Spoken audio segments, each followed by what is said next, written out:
Hello, welcome to all.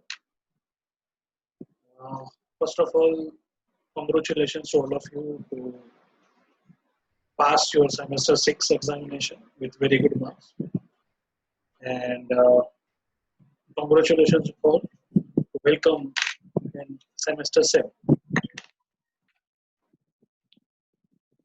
I will going to take law of evidence in semester 7. Law of evidence that it's very important subject. Actually, it is deal with the procedural subject, right?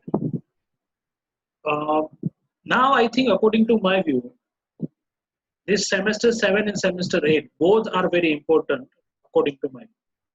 Because in semester 7, you are going to learn very important subject out of 60 subject from semester 1 to semester 10. But in semester 7, there are two procedural subjects which you are going to study. And both procedural subjects are very important in your career perspective or in your BA LLB course. One of the subject I'm going to teach you in this semester, and the subject name is Law of Evidence. The code of this subject is IL 404, Law of Evidence. And the second subject is also very important, and name is CRPC, Criminal Procedure Code. It is also very important that you know. And semester 8, you are going to study CPC. That actually the subject I am going to deliver you. Means I will going to teach you the CPC, Civil Procedure Code. Before I start Law of Evidence, I will give you the brief introduction about this subject. And before I give you the brief introduction about this subject, how it is related with the crime, how it is related with the case, why the Law of Evidence is very important. First, we need to understand these things. हमने काफी बार देखा है और जब पढ़ते हैं case study करते हैं हमको पता है कि एविडेंस का इंपॉर्टेंस कितना है because without evidence it is very hard और it is next to impossible कि आप कौन गिल्टी है कौन कन्विक्ट है कौन अक्यूज्ड है वो साबित करें and it is not related with only criminal procedure because the value of evidence also in civil nature or civil code also, means CPC cases. तो evidence की value और उसका weightage कोई भी चीज कोई भी law में important. तो ये law of evidence जो है उसका introduction से हम start करेंगे. जैसे मैंने बताया आपको कि law of evidence इसका अब आप नाम पढ़ोगे तो आपको पता चलेगा कि law of evidence act 1872. So year से हमको पता चल गया कि actually that the act was passed और enacted before the 1947 when the Indian freedom. और जब ब्रिटिश रूल जो इंडिया पे था तब ये जो एक्ट है वो पास्ड हुआ था. हाँ, 1872 में ये जो एक्ट है वो कोडिफाइड हुआ था.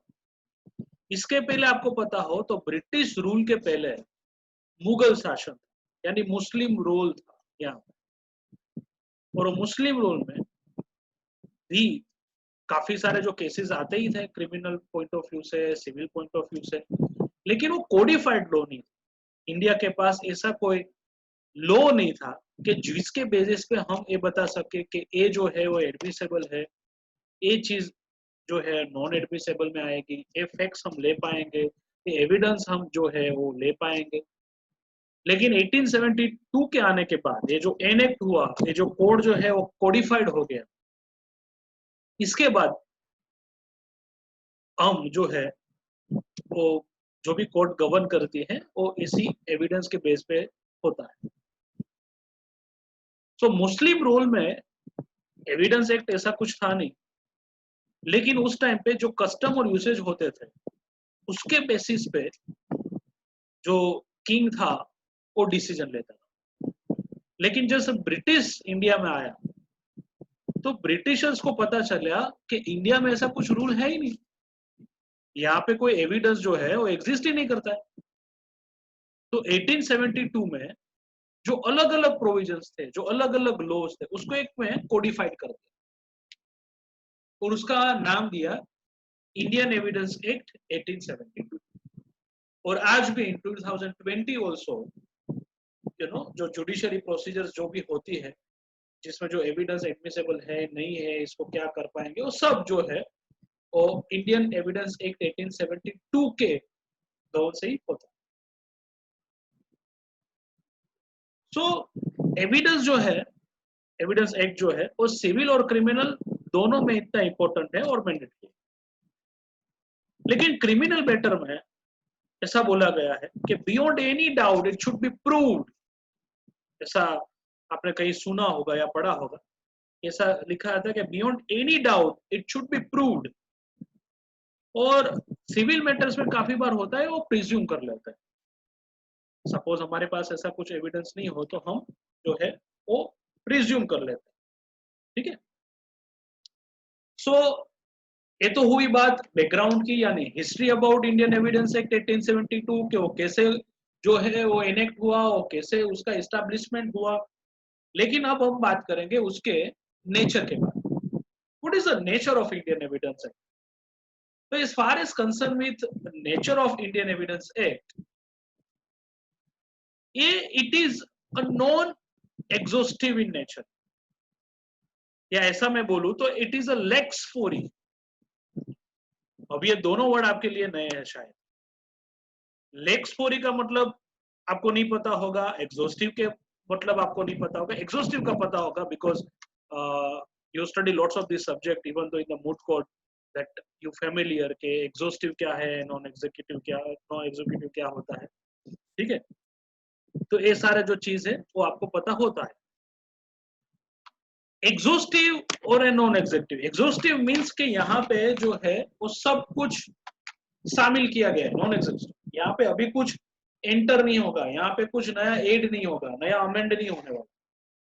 और लेक्स फोरी का जो मीनिंग होता है, lex fori, the meaning of lex fori जो मैंने बताया कि लेक्स फोरी जो है वो लैटिन मैक्सिम है, लैटिन वर्ड है, लेकिन इसका मीनिंग होता है a law of country in which action is brought. यानी उस कंट्री का ये लॉ जहां पे कोई भी एक्शन किया गया, और जो भी कंट्री है उसी का लॉ के बारे में यहाँ पे डिस्कशन होगा। So today in the first lesson or the first class, I'm not bothered you much. अब मैं आपको ऐसा तंग नहीं करने वाला हूँ कि एक्चुअली एविडेंस एविडेंस एविडेंस, लेकिन पूरे सेमेस्टर में हम एविडेंस पढ़ने वाले हैं step by step. But evidence law is very important subject, मैंने आपको बताया पहले।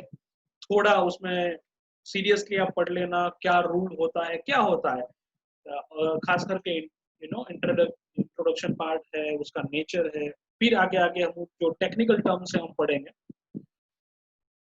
अब हम बात करेंगे एप्लीकेबिलिटी, कि कहाँ पे एप्लीकेबल है। तो it is extends to whole of India except Jammu and Kashmir, जो स्टीरियोटाइप है हमने पढ़ा हुआ है। It is extend to whole India except Jammu and Kashmir. और दूसरा यहाँ पे इसमें लिखा गया है कि it is only for judiciary proceedings, it is not for administrative proceedings. इसके बारे में मैं आगे फर्दर आपको बताऊंगा कि एक्चुअली ये क्या है। एग्जॉस्टिव मैंने आपको बताया कि it is non executive, non executive in nature, फिर मैंने बताया कि लेक्स फोरी है, और फिर मैंने बताया कि जुडिशरी में काम आता है, एडमिनिस्ट्रेटिव में नहीं। तो जो थियोरिकल पार्ट है it is very tough to understand. Before I give you the introduction और give the example, relevant example which is very important to understand the concept, कि आपको एक कांसेप्ट के बारे में थोड़ा बहुत पता चला। तो हम एक एग्जांपल लेते हैं, तो एग्जाम के जरिए आपको पता चलेगा कि एक्चुअली ये कैसे इंपॉर्टेंट हो। तो मैंने बताया कि इन बोथ सिविल और criminal cases evidence is important और मैंडेटरी। वो सिविल हो या क्रिमिनल कोई भी मैटर हो, एविडेंस का महत्व है, और on basis of evidence court will pronounce the order of judgment, क्योंकि एविडेंस के बेस पे ही तो कोर्ट अपना फैसला देने वाली है। एविडेंस होगा तो ही कोर्ट अपना फैसला आगे सुना पाएगा। Without evidence court will not pronounce और not able to pronounce the order. Before the act was enacted, there were different provisions which accumulated in one court. मैंने आपको बताया कि मुगल शासन में, मुस्लिम रूल में जब था, एक्चुअली तब कोडिफाइड लॉ था नहीं, तब ऐसा कोई एक कायदा हुआ नहीं करता था कि इसको हम फॉलो करेंगे, इसमें जो लॉ है इसको हम फॉलो करेंगे। अलग अलग प्रोविजंस अवेलेबल थे, अलग अलग कायदा थे, तो वो उसको एक्यूमुलेट किया, सबको एक किया, और उसके बाद में जो कायदा बना, जो लॉ बना, इसको हम कहते हैं इंडियन एविडेंस एक्ट 1872। क्योंकि मैंने आपको बताया कि कौन से कायदे जो है, हाउ काइंड्स ऑफ जो होता है, मींस के कौन से एडमिसेबल है, कौन सा नॉट एडमिसेबल है, वो इंडियन एविडेंस एक्ट 1872 जो कोडिफाइड है, जो लेक्स फोरी है, उससे हमको पता चलेगा कि क्या है। सपोज हम स्टार्ट करेंगे केस स्टडी से।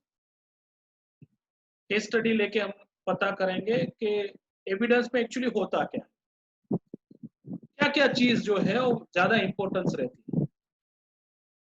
मान लो कि दो पर्सन है, there are two person, mister A and mister B. In one day mister A shot dead to mister B with gun. Mister A ने मिस्टर बी का मर्डर कर दिया गन से। अभी पुलिस इंक्वायरी होगी, पोस्टमार्टम वगैरह होगा, कोर्ट में मैटर जाएंगे, हम डायरेक्टली कोर्ट में चले जाएंगे क्योंकि हमारा जो रिलेवेंट है कोर्ट से रिलेवेंट।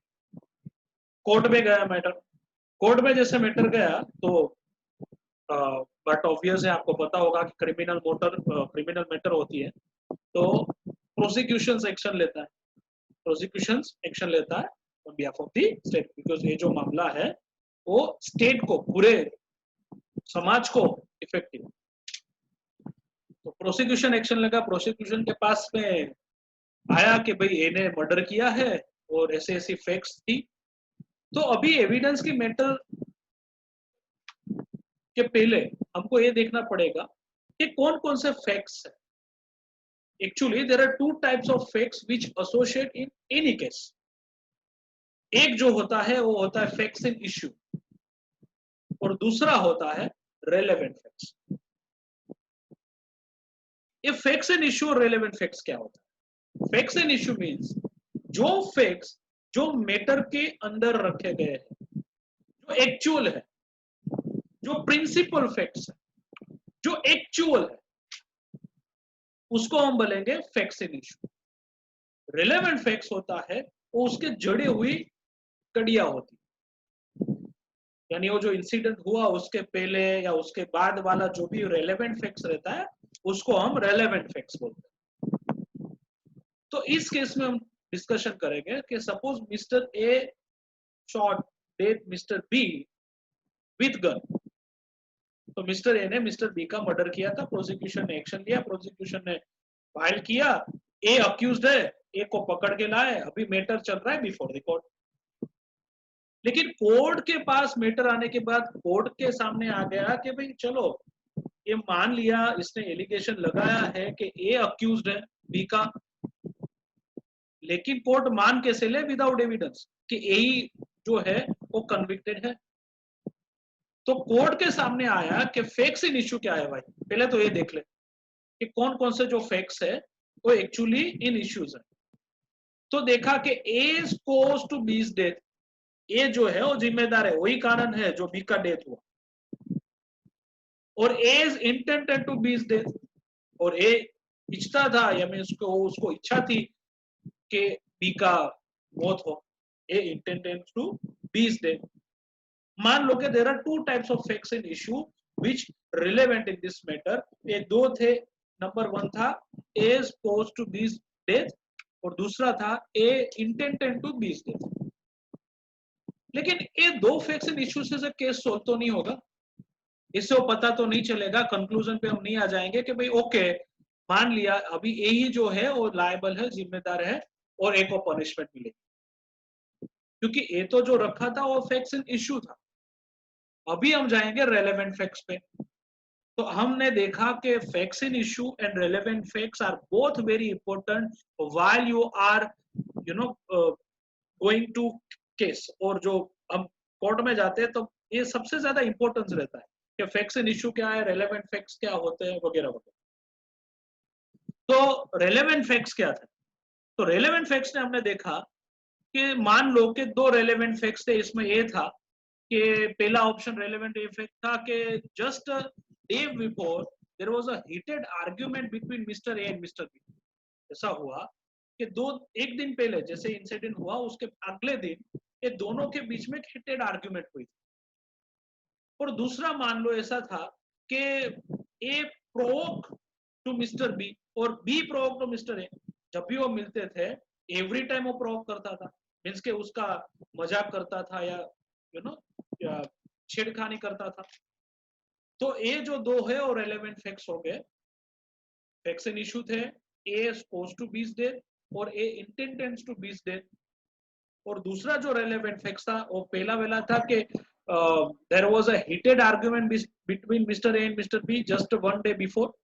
और दूसरा हमने देखा कि जो है हीटेड आर्गुमेंट तो हो गया दोनों के बीच में, लेकिन एवरी टाइम जब वो मिलते थे तो प्रोवोक करते थे, वो प्रोवोक करते थे। तो इसके जरिए कोर्ट को पता चला कि ओके, इसमें एक्चुअली बी प्रोवोक करता था इसलिए ए को गुस्सा आया होगा और ए ने उसको मारा होगा, और दोनों के बीच में एक दिन पहले हीटेड आर्गुमेंट भी हुई है। तो ए हो गया रेलेवेंट फैक्ट्स। तो अभी कोर्ट के सामने फ्रेंड्स दो चीज है, facts in issue, relevant facts. अभी कोर्ट क्या करेंगे?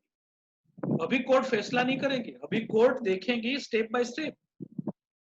अभी दूसरा स्टेप आएगा कि कोई एविडेंस हमको मिल जाए, कोई ऐसा सबूत, कोई ऐसा प्रूफ मिल जाए जिसके जरिए हम जो है ए निर्दोष है या ए पनिशेबल है, वो हम डिसाइड कर पाए। तो इसके लिए जैसे जांच पहचान होगी, उसके बाद आपको पता चलेगा कि मोटिव क्या था, प्रिपरेशन क्या था, कंडक्ट क्या था। ये जो तीन जो वर्ड है, ये तीन जो है वो सबसे ज्यादा इंपॉर्टेंट है इन एविडेंस। यानी मोटिव, प्रिपरेशन, कंडक्ट, ये सबसे ज्यादा इंपॉर्टेंट रहता है। मोटिव यानी मेंस रिया, बेड इंटेंशन जिसको हम बोलते हैं, और मालाफाइड इंटेंशन जो हम बोलते हैं। तो मोटिव क्या था? तो हमने देखा कि मान लो कि जो अभी हमने facts in issue, relevant facts देखे, उसके जरिए हम थोड़ा गेस कर लेते हैं, एज्यूम कर लेते हैं कि ए का मोटिव था क्योंकि ए को गुस्सा आ गया था, एवरी टाइम वो हीटेड आर्गुमेंट होता था, प्रोवोक होता था, तो ए को गुस्सा आ गया कि भाई अभी मुझे बी को मारना है। तो वो मोटिव आया टू किल मिस्टर बी। तो मोटिव हुआ ना, मेंस रिया हुआ। बेड इंटेंशन आया ए के दिमाग में, बी के सामने, ए के दिमाग में बी के विरुद्ध के मुझे बी को मारना है। अब ये मोटिव से कुछ होने वाला नहीं है, मोटिव तो आपका तैयारी हुआ। यानी जो अभी फर्स्ट स्टेप हुआ आपके प्रिपरेशन, अभी दूसरा आएगा मेन स्टेप, वो है प्रिपरेशन यानी तैयारियां। ये प्रिपरेशन है, वो प्रिपेयर क्यों करेगा? क्योंकि एवरी टाइम ए जो है वो कोई गन लेके तो घूमता नहीं था बी को मारने के लिए। तो उसके लिए उसने जो है कोई दुकान में जाके गन परचेज किया होगा। तो क्या हुआ कि प्रिपरेशन में मान लो कि mister A purchase a gun, तो हुआ प्रिपरेशन। अब ये कंडक्ट, ये तीसरा ऑप्शन। पहले हमने देखा मोटिव, उसके बाद हमने देखा प्रिपरेशन, अभी हम देखेंगे कंडक्ट, एक्चुअल। तो कंडक्ट में एक्चुअली दो पार्ट होते हैं, एक होता है प्री कंडक्ट, दूसरा आता है सब्सिक्वेंट कंडक्ट, यानी प्री कंडक्ट और पोस्ट कंडक्ट। तो हमने देखा कि प्री कंडक्ट और पोस्ट कंडक्ट में मान लो अभी इस केस के अंदर प्री कंडक्ट तो कुछ है नहीं, लेकिन पोस्ट कंडक्ट मान लो कि बी को जब उसने गोली से उड़ा दिया और जो गन थी वो कभी कंसील करेगा, क्योंकि वो उसको डर लगेगा कि सपोज मेरा कोई फिंगरप्रिंट आ गया तो मैं पकड़ा जा सकता हूँ। तो अभी वो कंसील करने का, छुपा देगा अभी गन को। तो ये हुआ कंडक्ट। तो कोर्ट ये देखेंगी कि मोटिव क्या था, प्रिपरेशन क्या था और कंडक्ट क्या था। ये तीन के जरिए आपको पता चलेगा एक केस के बारे में। अभी मान लो कि कोर्ट के सामने ये तो अभी डिसाइड हुआ है, लेकिन अभी कोई एविडेंस नहीं है, because now there is a lack of evidence. Without evidence court will not able to pronounce the order. अभी पता कैसा चलेगा? मान लो कि कोर्ट के सामने कोई डायरेक्ट एविडेंस आ गया, यानी कोई ऐसा बंदा आया जो आई विटनेस, जिसने देखा था कि मिस्टर ए ही था वो बंदा जिसने मिस्टर बी को गोली से उड़ा दिया, and he was present at the time that incident occurs. जब वो हुआ तब वो वहां पे हाजिर था, उसने खुद अपनी आंख से देखा कि मिस्टर ए ने मिस्टर बी को गोली से उड़ा दिया। तो ये तो कोर्ट के सामने डायरेक्ट एविडेंस आ गया, ये आ गया डायरेक्ट एविडेंस, आई विटनेस। इनडायरेक्ट एविडेंस नहीं है, डायरेक्ट एविडेंस है कि कोर्ट को पता चल गया कि भाई ये तो डायरेक्ट एविडेंस आ गया मेरे पास। तो ये कोर्ट ये जो केस है वो ज्यादा मजबूत हो गया in the favour of mister B, यानी प्रोसिक्यूशन के फेवर में आ गया। अभी मान लो मैंने बताया कि सपोज एक्स था जिसने ये देखा था कि ए जो बंदा जो बी को गोली से मार रहा था तब वहां पे वो प्रेजेंट था, उसने आके जो विटनेस था उसने आके जुबानी दे दी, डिपोजिशन जिसको हम बोलते हैं, वो यहाँ पे दे दी कोर्ट में आके। अभी मान लो कि एक बंदा जिसका नाम है मिस्टर वाई, और वाई जो है उसने कोर्ट में जाके बयान दिया उसने बता कि just day before when the incident occur mister A purchase a gun from his shop. उसने वो जो बंदूक से उड़ा दिया था मिस्टर बी को, वो जो गन थी वो उसकी दुकान से उसने परचेज किया था। लेकिन ये डायरेक्ट एविडेंस नहीं हुआ, इससे ये तो पता नहीं चलता है कि मिस्टर ए ने उसी गन से उसको मारा है या मिस्टर ए ने ही उसको मारा। वो डायरेक्ट एविडेंस था जो मिस्टर एक्स वाला था, हमने देखा कि उसने देखा था अपनी आंख से कि मिस्टर ए ने ही मिस्टर बी को गोली से जो है बंदूक की गोली से उड़ाया। लेकिन ये जो है वो डायरेक्ट एविडेंस नहीं है, इसको हम बोलेंगे सर्कमस्टेंशियल एविडेंस। सर्कमस्टेंशियल एविडेंस अलग चीज है, डायरेक्ट एविडेंस अलग चीज है। अभी हम आएंगे तीसरे ऑप्शन। इसमें हम देखेंगे कि मान लो कि मिस्टर जेड करके एक बंदा है जिसने देखा कि ए जो मिस्टर ए है एक गोली मारने के बाद एक दिन के बाद वो कंसील जो गोली वो बंदूक थी वो करने के लिए उसने देखा हुआ था।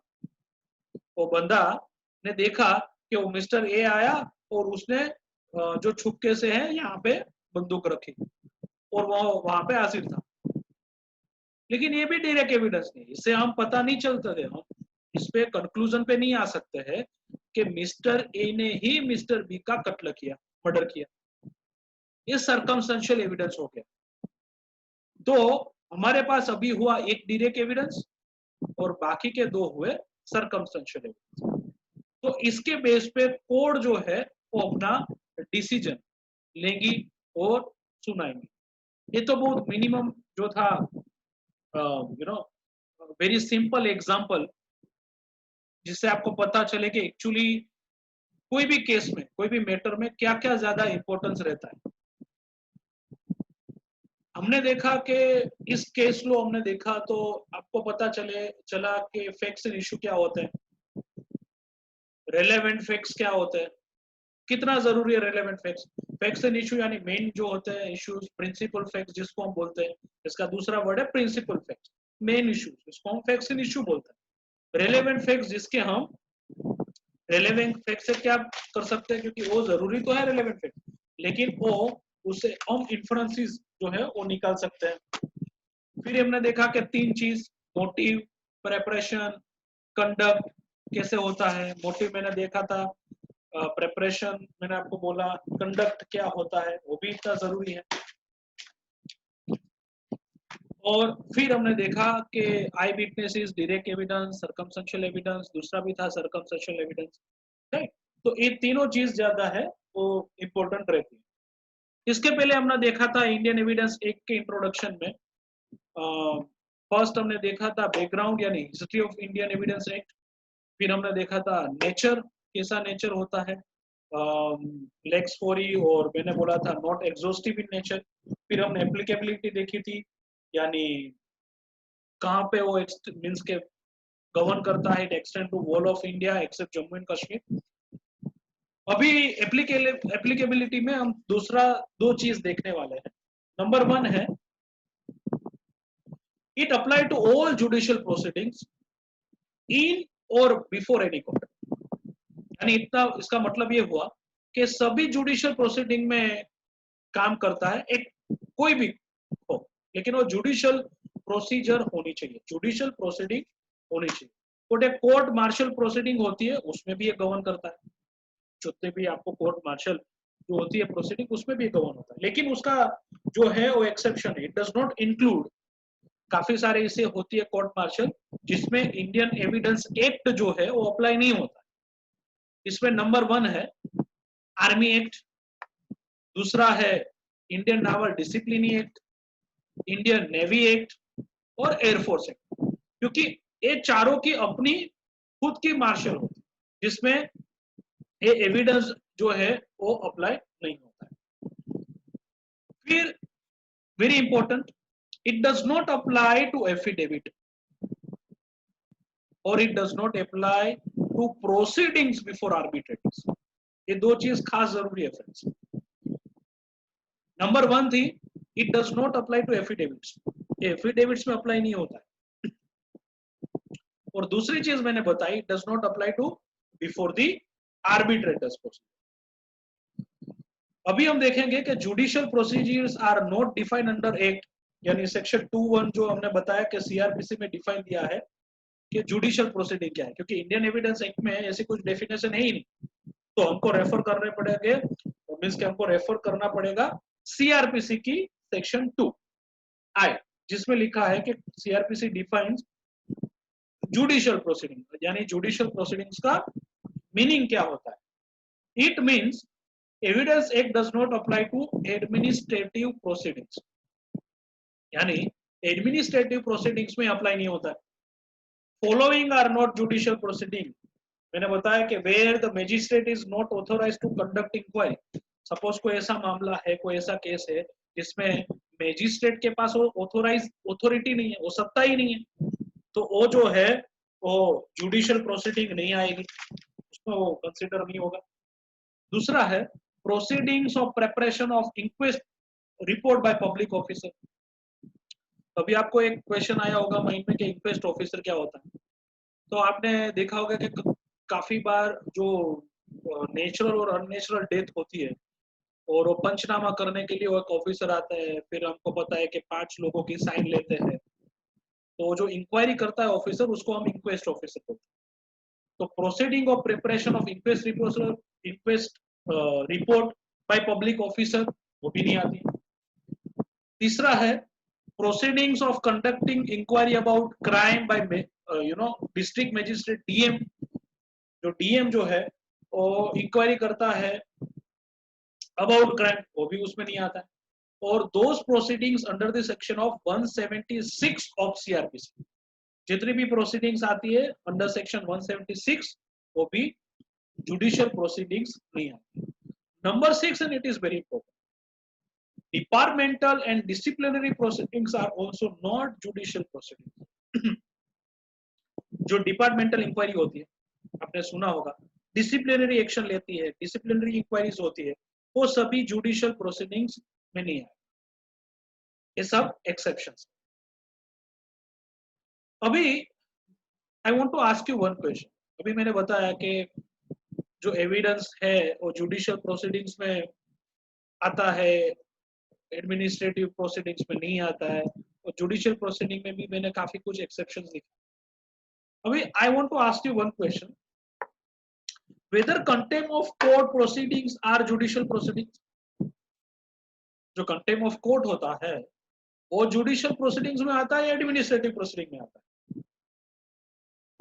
तो आप मुझे बोलोगे कि सर सुनने से तो ऐसा ही लगता है कि जुडिशियल प्रोसीडिंग ही आएगा, क्योंकि कंटेम्प्ट ऑफ कोर्ट तो it is a part and parcel of judicial, तो जुडिशियल प्रोसीडिंग ही होगा।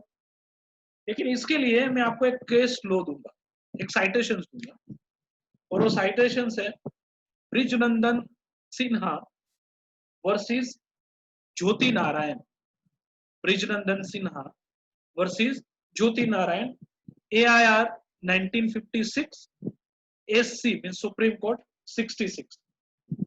इसमें लिखा गया था कि though the proceedings of contempt of court are judicial in character, they are outside the scope of Indian Evidence Act. माना कि ये जुडिशियल प्रोसीडिंग्स है, लेकिन इसमें इंडियन एविडेंस एक्ट गवर्न नहीं होगा कंटेम्प्ट ऑफ कोर्ट में. नाउ एक्सेप्शन इन एफिडेविट्स, दूसरा जो है वो है order 19 rule 1 CPC. CPC very important subject, और हम जो है सेमेस्टर 8 में उसका डिस्कशन करने वाले हैं the next semester, and I am the person who deal with CPC. मैं आपको बताऊंगा कि ऑर्डर क्या होता है, सेक्शन वगैरह. लेकिन अभी देखेंगे ऑर्डर 19 रूल 1. ऑर्डर 19 रूल 1 में एक्सेप्शन दिया है एफिडेविट के बारे में. Means any court may at any time for sufficient reason order that any particular facts or facts which may be proved by affidavits, or that the affidavits of any witness may be read at the hearing on such condition as the court thinks reasonable. Means provided that where it appears that the court that either party bona fide desires the production of a witness for cross examination, or such witness can be produce, an order shall not be made authorizing. मैं आपको काफी बार क्या होता है, हमने आपको पहले मैंने आपको बताया कि एफिडेविट जो होता है उसको एविडेंस नहीं बोलते, लेकिन काफी सारे ऐसे किस्से होते हैं, और काफी सारे ऐसे केस में कोर्ट का खुद का डिस्क्रिशनरी होता है कि वो एफिडेविट को एक जो है वो एविडेंस मान लेते हैं. काफी ऐसी मैटर्स होती है जिसमें कोर्ट सामने से बोलती है कि हमको एक एफिडेविट दो और उसके बेसिस पे हम डिसीजन लेंगे. तो एक एक्सेप्शन हुआ under the order 19 rule 1 of CPC about the affidavit. अभी हम बात करेंगे evidentiary value of affidavit. Evidentiary value क्या होता है, यानी जो एफिडेविट की एक्चुअली एविडेंस के रिलेटेड क्या वैल्यू है, इसका कितना इंपॉर्टेंस रहता है.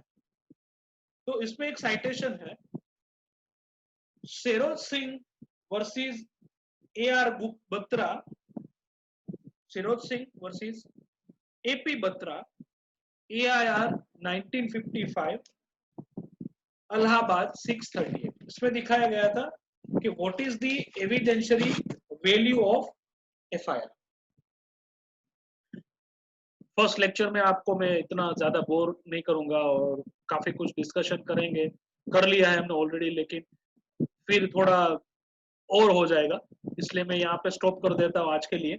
लेकिन ज्यादा इंपॉर्टेंट जो है उसका इंडियन एविडेंस एक्ट में हमको समझना है, उसका इंट्रोडक्शन, उसका हिस्ट्री इतना इंपॉर्टेंट नहीं होता है, लेकिन JMFC के एग्जाम में काफी सारे ऐसे क्वेश्चंस पूछे गए हैं. नेचर के बारे में रिसेंटली JMFC के एग्जाम में पूछा गया था एक क्वेश्चन. एप्लीकेबिलिटी मैंने आपको बताया, एप्लीकेबिलिटी कहाँ पे होता है, judicial proceeding, whole of India except Jammu and Kashmir वगैरह, जो भी 6 मैंने पॉइंट्स आपको दिए. और एक हमने लिया केस स्टडी, और केस स्टडी में हमने देखा mister A shot death mister B with gun. उसके बारे में वो जो मैटर सपोज कोर्ट के सामने गई तो कोर्ट कैसे उसका फैसला लेगी, कोर्ट क्या क्या प्रोसीजर कर सकती है, वो हमने देखा. उसमें हमने स्टार्ट किया था फैक्ट्स एंड इशू क्या होते हैं, रेलेवेंट फैक्ट्स क्या होती है, मोटिव क्या होता है, प्रिपरेशंस क्या है, कंडक्ट क्या है, डायरेक्ट एविडेंस हमने देखा, मिस्टर X वाला एग्जांपल, फिर मिस्टर Y और मिस्टर Z वाला जो भी हमने एग्जांपल दिखा. वो जो चीज हुई मिस्टर X और मिस्टर YZ वाला, वो एविडेंस के टाइप्स हुए. मिस्टर A ने दिखा डायरेक्ट एविडेंस, तो एडमिसेबल है कि नहीं कोर्ट में. मिस्टर Y और Z जो दिया वो सर्कमस्टेंशियल एविडेंस थे, वो एडमिसेबल कोर्ट में है कि नहीं. फिर हमने देखा था एफिडेविट्स के बारे में. एफिडेविट्स हमने बोला कि एफिडेविट्स एक्चुअली क्या होता है, उसका एक्सेप्शन हमने देखा as per the CPC order 19 rule 1. और फिर हमने देखा एविडेंशियरी वैल्यू ऑफ एफिडेविट. तो एक काफी जो चीजें हमने आज डिस्कशन किया, हमने जो बातें की, इट इज वेरी इंपॉर्टेंट. और along with this lecture I will continue in virtual meeting और virtual lecture. तो मैं आगे हम डिस्कशन करने वाले हैं अलग अलग पॉइंट में। तो if it is possible take pen or page, so you can write very important link, you can write important citation, you can write important topics also. So it is very easy while you are going to read any point.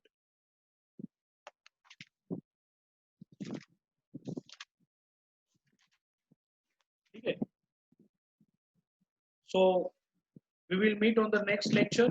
On the next lecture हम बात करेंगे sections की, हम बात करेंगे motive preparation और conduct के बारे में, क्या एक्चुअली होता है वो, और फिर हम देखेंगे फिक्स इन इशू और रेलेवेंट फिक्स। कॉन्सेप्ट जो है उसका वो क्लियर होना जरूरी है। जो आपका कॉन्सेप्ट क्लियर नहीं हुआ फिर आप केसेस पढ़ेंगे क्या, आपको कुछ नहीं पता चलेगा। If your base, if your pillar is powerful, you will construct a good building. ऐसा यहाँ पे होता है। तो आपका जो है वो मेन जो कॉन्सेप्ट हो वो क्लियर हो जाए, और वो कॉन्सेप्ट की बेस से क्या होता है कि